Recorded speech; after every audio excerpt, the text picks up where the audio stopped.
Good morning student आशा करছি সকলে ভালো আছো। আজকে আবারও নতুন একটি ক্লাস নিয়ে আমি উপস্থিত হয়ে গেছি। আর আজকের এই ক্লাসের মধ্য দিয়েই টেন্সের অবসান ঘটবে, অর্থাৎ আমার কথা শুনে বুঝতেই পারছো যে আজকে টেন্সের উপরে লাস্ট ক্লাস, আর সেটা হচ্ছে ফিউচার পারফেক্ট কন্টিনিউয়াস টেন্স। তাহলে আজকে আমি ফিউচার পারফেক্ট কন্টিনিউয়াস টেন্স নিয়ে বিস্তারিত আলোচনা করব। আর আজকে এই যে টেন্সের শেষ পর্ব, এই ক্লাসটি আলোচনা করার পূর্বে কিছু বলে দিই যে আজকে টেন্স যেহেতু কমপ্লিট হয়ে যাচ্ছে, তাহলে তোমরা টেন্সের শুরু থেকে ভিডিওগুলো দেখো, যাতে টেন্স নিয়ে আর কোনো সমস্যায় তোমাদের পড়তে না হয়। আর এই টেন্স কমপ্লিট করার পরে আমি অন্যান্য গ্রামারগুলো ওয়ান বাই ওয়ান এখানে সমাধান করাবো, তাহলে সেগুলোও দেখতে থাকো। আর অবশ্যই চ্যানেলটিকে সাবস্ক্রাইব করো আর বন্ধুদের সঙ্গে শেয়ার করো ক্লাসটি, যাতে তারাও ফ্রিতে এরকম ইন্টারেস্টিং ইংরেজি গ্রামার শেখার সুযোগ পায়। তাহলে ক্লাসটি শুরু করি। দেখো, আজকে ফিউচার পারফেক্ট কন্টিনিউয়াস টেন্স নিয়ে আলোচনা হবে। আর প্রথমে ফিউচার পারফেক্ট কন্টিনিউয়াস টেন্সের সংজ্ঞাটা দেখে নেব। সংজ্ঞাটা কি বলছে দেখো, ডেফিনিশনে বলছে, যদি ভবিষ্যৎকালে কোনো সময়ের মধ্যে কোনো কাজ চলতে থাকবে এরূপ বোঝালে ফিউচার পারফেক্ট কন্টিনিউয়াস টেন্স হবে। আর এর আগে যেমন ফিউচার পারফেক্ট টেন্সে একই সঙ্গে দুটি কাজ চলছিল, ঠিক এক্ষেত্রেও একই সঙ্গে দুটি কাজ চলবে। আর এই দুটি কাজের মধ্যে যে কাজটি আগে সম্পূর্ণ হবে সেটি হবে ফিউচার পারফেক্ট কন্টিনিউয়াস টেন্সের নিয়ম অনুযায়ী, আর যে কাজটি পরে কমপ্লিট হবে সেটি সিম্পল প্রেজেন্ট টেন্সের নিয়ম অনুযায়ী হবে। এবার বাংলায় কিভাবে চিনব, এটা ফিউচার পারফেক্ট টেন্সের উদাহরণ। তাহলে দেখো, বাংলায় চেনার উপায়, যদি বাংলা ক্রিয়ার শেষে তে থাকিব, তে থাকিবা, তে থাকিবে ইত্যাদির যে কোনো একটি থাকে, তাহলে সেটি ফিউচার পারফেক্ট কন্টিনিউয়াস টেন্স হবে। তোমরা প্রথমে এই সংজ্ঞাটিকে ভালোভাবে দেখে নিবা, আর তারপরে বাংলায় চেনার নিয়মটাকে খাতায় নোট করে নিবা, তাহলে তোমাদের বাংলায় এক্সাম্পলটি দেখে বুঝতে সুবিধা হবে। এবার আমি নিয়মগুলো ওয়ান বাই ওয়ান আলোচনা করব। দেখো, প্রথমে আমি ফিউচার পারফেক্ট কন্টিনিউয়াস টেন্সের অ্যাফার্মেটিভ সেন্টেন্স নিয়ে আলোচনা করব। আর এর স্ট্রাকচারটা হচ্ছে, প্রথমে সাবজেক্ট থাকবে, তারপরে শ্যাল বা উইল যে কোনো একটা সাবজেক্টের উপরে ডিপেন্ড করে বসবে, আর তারপরে হ্যাভ, তারপরে একটা বিন, তারপরে ভার্বের সঙ্গে আইএনজি, তারপরে অবজেক্ট অর্থাৎ indirect object, direct object, manner, place, time এগুলো, আর তারপরে একটা টিল, আনটিল, বিফোর অর্থ অনুযায়ী যে কোনো একটি বসবে, এগুলোকে লিঙ্কার বলা হয়। আর যে কোনো একটি বসার পরে সেকেন্ড সাবজেক্ট মানে দ্বিতীয় বাক্যটি, তারপরে সেকেন্ড ভার্ব, তারপর সেকেন্ড অবজেক্ট, এগুলো বসাতে হবে। আশা করছি বুঝতে পেরেছো। আবারও বলছি, যেহেতু এই টেন্সে অর্থাৎ ফিউচার পারফেক্ট কন্টিনিউয়াস টেন্সে একই সঙ্গে দুটি কাজ চলবে, তার জন্য যে কাজটি অর্থাৎ যে ভার্বের শেষে যে কাজটি ভার্বের শেষে তে থাকিব, তে থাকিবা যুক্ত থাকবে, সেটির জন্য প্রথম নিয়মটা হবে, আর তারপরে যেটা সিম্পল ভাবে থাকবে সেটার জন্য সেকেন্ড নিয়মটি হবে। এবার এই নিয়মগুলির উপর ডিপেন্ড করে কয়েকটি এক্সাম্পল সলভ করব। দেখো, ফার্স্ট এক্সাম্পল হচ্ছে, তুমি কলকাতা থেকে ফিরে না আসা পর্যন্ত আমরা তোমার জন্য বাড়িতে অপেক্ষা করতে থাকব। তাহলে দেখো, এখানে এই যে আমরা তোমার জন্য বাড়িতে অপেক্ষা করতে থাকব, এটি হচ্ছে ফিউচার পারফেক্ট কন্টিনিউয়াস টেন্সের উদাহরণ। তাহলে এর উত্তর কি করে করব, দেখো, প্রথমে রয়েছিল সাবজেক্ট, তার জন্য যেহেতু আমরা সাবজেক্ট রয়েছে উই বসবে, আর তারপরে উই যেহেতু ফার্স্ট পারসন তার জন্য একটা শ্যাল, তারপরে ছিল হ্যাভ, তারপরে বিন, আর তারপরে ভার্বের সঙ্গে আইএনজি, তাহলে অপেক্ষা করার ইংলিশ হচ্ছে ওয়েট, ওয়েটের সঙ্গে আইএনজি, তাহলে ওয়েটিং। তারপরে কি বলছে, তোমার জন্য, তাহলে ফর ইউ এর অর্থ হচ্ছে তোমার জন্য, আর কোথায়, বাড়িতে, তাহলে অ্যাট হোম, অ্যাট হোম অর্থ বাড়িতে। তারপরে কি বলছে, তুমি কলকাতা থেকে ফিরে না আসা পর্যন্ত, তাহলে এই যে আসা পর্যন্ত, এই যে পর্যন্ত, এর জন্য একটা আনটিল, যেহেতু এটা নেগেটিভ মিনিং দিচ্ছে, তাহলে আনটিল, তারপরে সেকেন্ড সাবজেক্ট,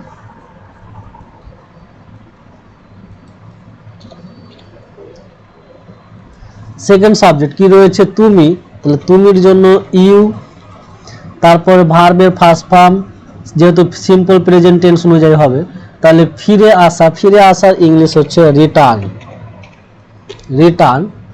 আর কোথা থেকে, কলকাতা থেকে, তাহলে ফ্রম কলকাতা। এ আমার উত্তর কমপ্লিট। তাহলে সম্পূর্ণটা কি হলো, we shall have been waiting for you at home until you return from Kolkata. এর অর্থ, তুমি কলকাতা থেকে ফিরে না আসা পর্যন্ত আমরা তোমার জন্য বাড়িতে অপেক্ষা করতে থাকব। এবার নেক্সট নিয়মটি দেখো, নেক্সট এক্সাম্পলটি কি বলছে, রাহুল ডিগ্রি পাওয়ার পূর্বে 5 বছর আলিয়া বিশ্ববিদ্যালয়ে পড়তে থাকবে। তাহলে আলিয়া বিশ্ববিদ্যালয়ে পড়তে থাকবে, এটি হচ্ছে ফিউচার পারফেক্ট কন্টিনিউয়াস টেন্স, আর পরেরটি হচ্ছে সিম্পল প্রেজেন্ট টেন্স। তাহলে এর সাবজেক্ট হচ্ছে রাহুল, তাহলে প্রথমে রাহুল, তারপরে উইল হ্যাভ, এখানে সাবজেক্ট দেখো এক জায়গায় সাবজেক্ট রয়েছে, এক জায়গায় নাই, মানে দ্বিতীয় বাক্যটিতে সাবজেক্ট নাই এখানে, কিন্তু দেখো রাহুল যেহেতু নাম রয়েছে, তার মানে একই সাবজেক্ট যদি বারবার দুইবার উল্লেখ হয় তাহলে একবার লিখলেই যথেষ্ট, তার জন্য আমি একবারই লিখেছি। এখানেও মনে করো একটা রাহুল রয়েছে, তাহলে কে 5 বছর বিদ্যালয়ে আলিয়া বিদ্যালয়ে পড়তে থাকবে, তাহলে রাহুল, তার জন্য Rahul will have been studying, অধ্যয়ন করার ইংলিশ হচ্ছে স্টাডি, আর তার সঙ্গে আইএনজি, স্টাডিং। তারপরে কোথায়, আলিয়া বিশ্ববিদ্যালয়, তাহলে ইন আলিয়া ইউনিভার্সিটি,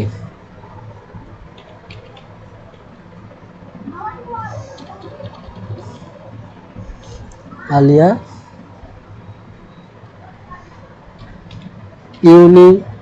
ইউনিভার্সিটি। তারপরে কি বলছে, লিঙ্কার রয়েছে, পূর্বে, পূর্বের জন্য বিফোর, আচ্ছা 5 বছর,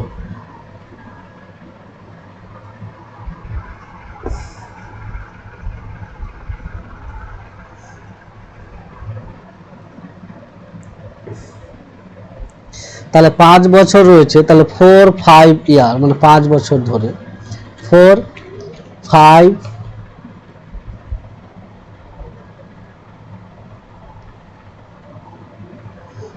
ইয়ার, তারপরে বিফোর। এবার রাহুলকে আবার যেহেতু সাবজেক্ট লাগবে, তার জন্য প্রথমে নাউন ব্যবহার হলে পরে প্রোনাউন, তার জন্য হি, তারপরে গেটস অর্থ হচ্ছে পাওয়া, হি গেটস ডিগ্রি। এ আমার উত্তর কমপ্লিট। তাহলে কি হলো, Rahul will have been studying in Aliah university for 5 years before he gets degree. এর অর্থ, রাহুল ডিগ্রি পাওয়ার পূর্বে 5 বছর ধরে বা 5 বছর আলিয়া বিশ্ববিদ্যালয়ে পড়তে থাকিবে। আর আরেকটা কথা, যদি কারো বুঝতে অসুবিধা হয়, এই যে টেন্স শেখাচ্ছি আজকে, যেহেতু টেন্সের লাস্ট ক্লাস, মনে করো কারো টেন্স বুঝতে অসুবিধা হচ্ছে বা কেউ বুঝতে পারছো না, হ্যাঁ, তাহলে আমাকে এই কন্ট্যাক্টে, এই মোবাইল নাম্বারে যোগাযোগ করো। তাহলে মোবাইল নাম্বারটা আমি দিয়ে দিচ্ছি,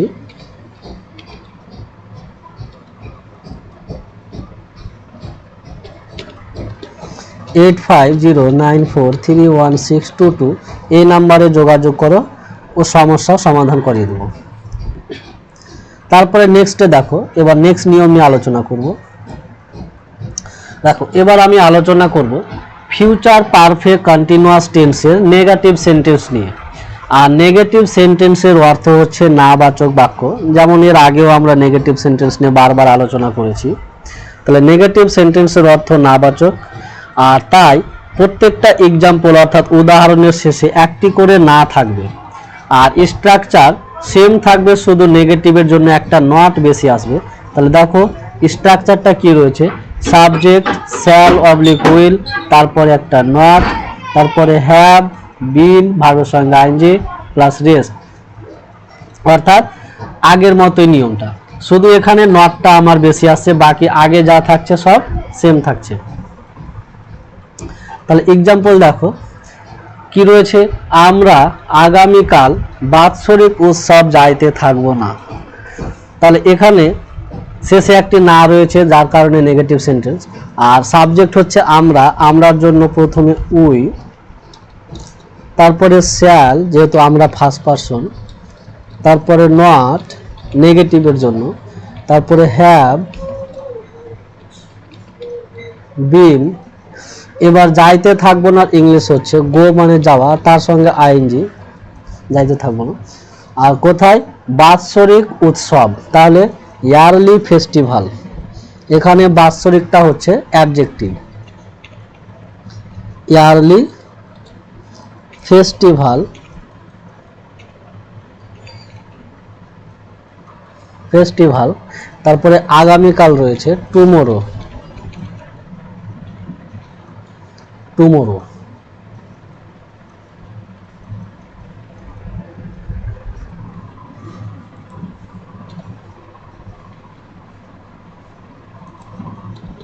এই আমার উত্তর কমপ্লিট। তাহলে সম্পূর্ণ কি হলো, we shall not have been going yearly festival tomorrow. এর অর্থ আমরা আগামীকাল বাৎসরিক উৎসব যাইতে থাকবো না। তারপরে নেক্সট এক্সাম্পল দেখো, নেক্সট এক্সাম্পলে কি বলছে, পুলিশ আসার আগে চোরটি সেখান থেকে পালাতে থাকবে না। তাহলে সেখান থেকে পালাতে থাকবে না, তাহলে কে পালাতে, চোরটি সেখান থেকে পালাতে থাকবে না, এটা হচ্ছে ফিউচার পারফেক্ট কন্টিনিউয়াস টেন্সের উদাহরণ। তাহলে দ্য থিপ, থিপ অর্থ হচ্ছে চোর, দ্য থিপ, তারপরে উইল যেহেতু থার্ড পারসন, তারপরে নট, হ্যাভ বিন,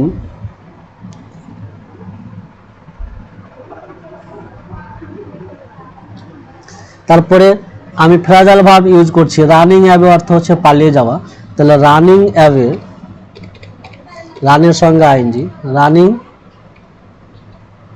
অ্যাওয়ে, তারপরে কি আছে সেখান থেকে, তার জন্য ফ্রম,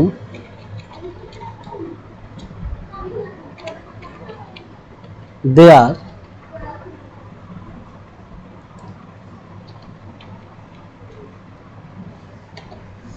ফ্রম দেয়ার, তারপরে লিঙ্কার বিফোর, বিফোর অর্থ হচ্ছে আগে, তাহলে before the police, the police comes. এ আমার উত্তর কমপ্লিট। তাহলে কি হলো সম্পূর্ণ, the thief will not have been running away from there before the police comes. এর অর্থ পুলিশ আসার আগে চোরটি সেখান থেকে পালাতে থাকবে না। এবার আমি নেক্সট নিয়ম নিয়ে আলোচনা করব। দেখো নেক্সটে কি বলছে,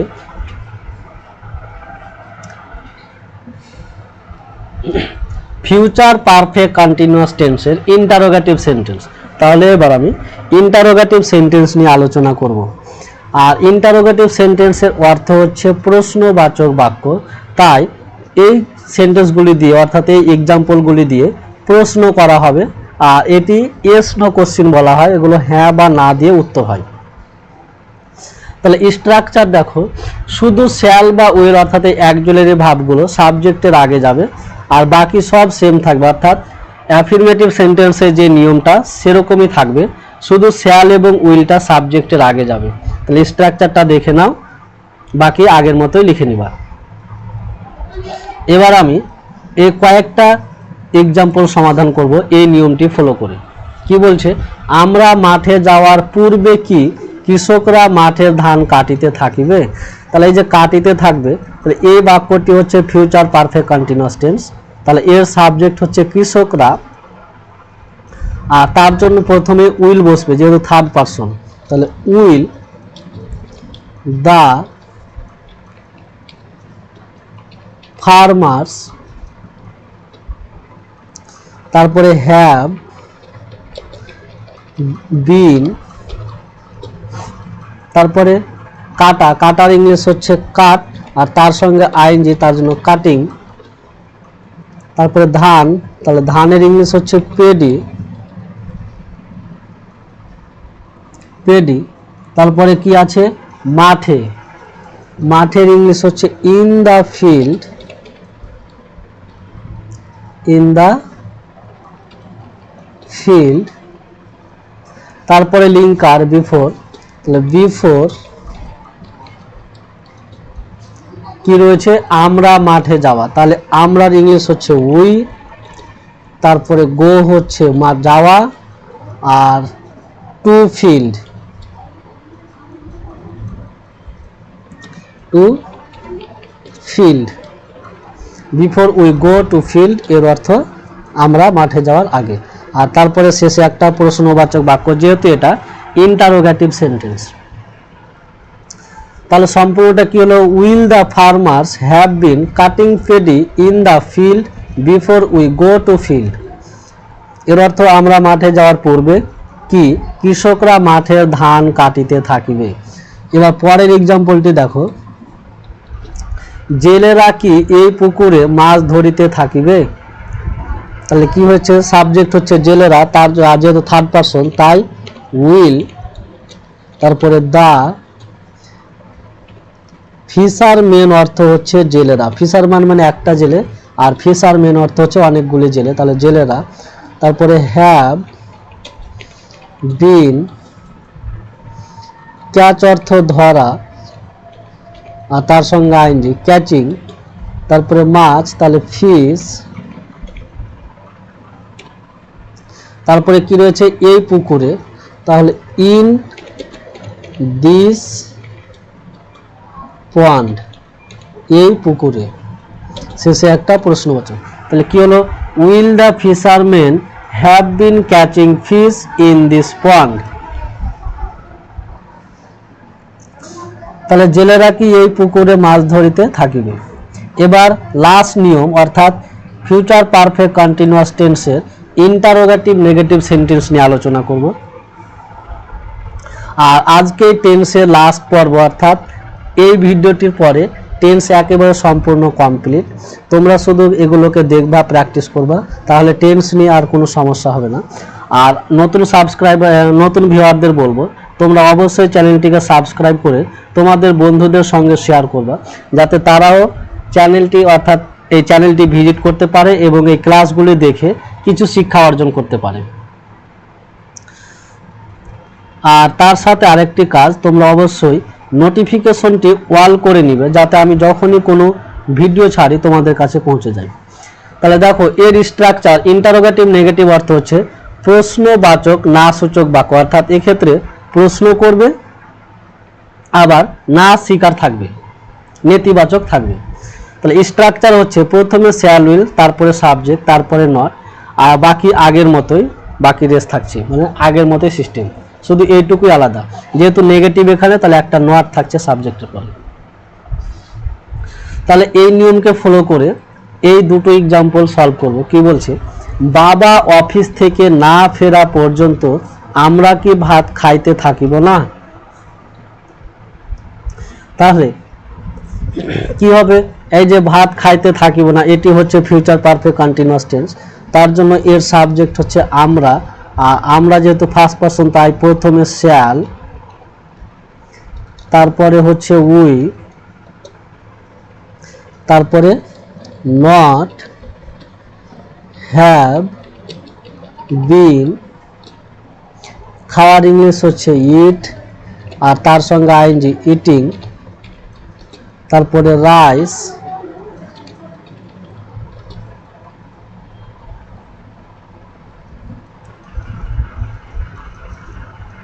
তারপরে না ফেরা পর্যন্ত, তার জন্য আনটিল,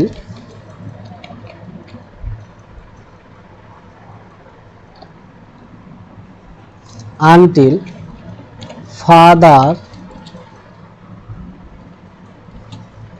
কামস ফ্রম অফিস। এই আমার উত্তর কমপ্লিট। তাহলে কি হলো, shall we not have been eating rice until father comes from office. এর অর্থ বাবা অফিস থেকে না ফেরা পর্যন্ত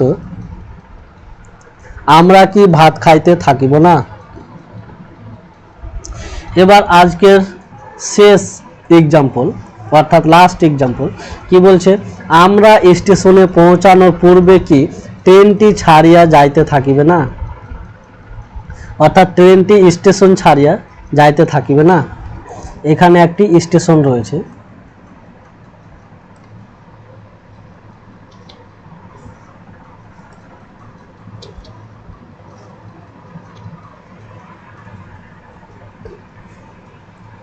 স্টেশন ছাড়িয়া যাইতে থাকিবে না।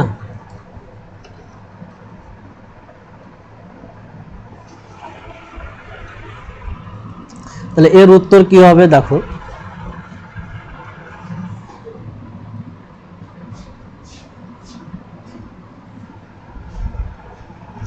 প্রথমে রয়েছে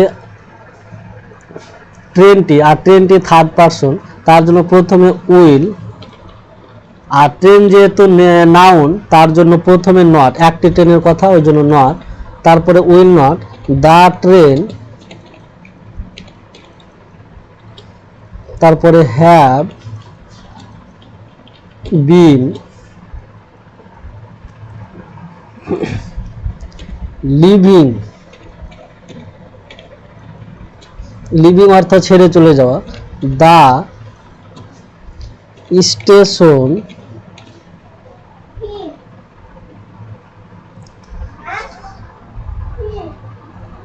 তারপরে বিফোর,